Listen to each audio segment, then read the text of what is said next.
After our 2015 Olivier-nominated run, we're back at the Vaults for a limited season until September with Alice's Adventures Underground and Adventures in Wonderland.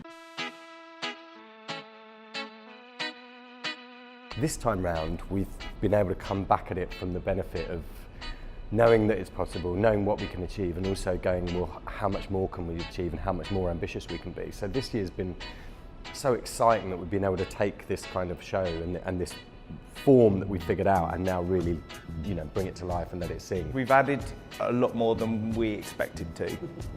Once, just like the first time we did it, once you open up opportunities and possibilities, with Wonderland it just keeps pouring out. For me, I think Alice's Adventures Underground is exactly that. That's the title, it's her adventure underground. It's not necessarily about what she does or who she meets, it's about how she feels when she experiences the things she does. It's probably the most interesting way of telling the story of Alice in Wonderland. As opposed to seeing it on the stage, flat, you're actually there in Wonderland experiencing those things that she experienced. The basic premise is there is an uprising in Wonderland, so nonsense has been outlawed and the audience are either for or against bringing that back. Each audience gets split down into 4 suits, so you might go on any one of those 4 adventures.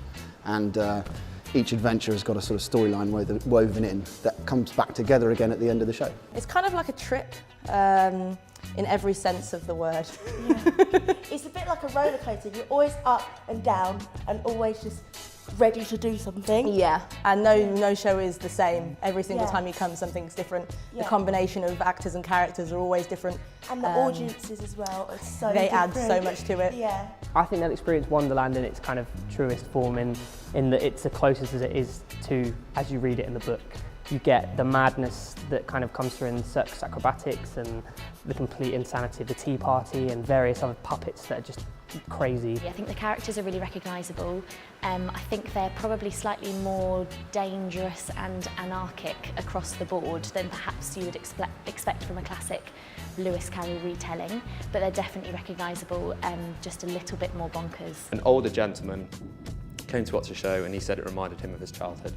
And it's very rare these days when you can get something that is just pure joy, really. And for all the ages, you can get something out of it, even if you know nothing about Alice in Wonderland.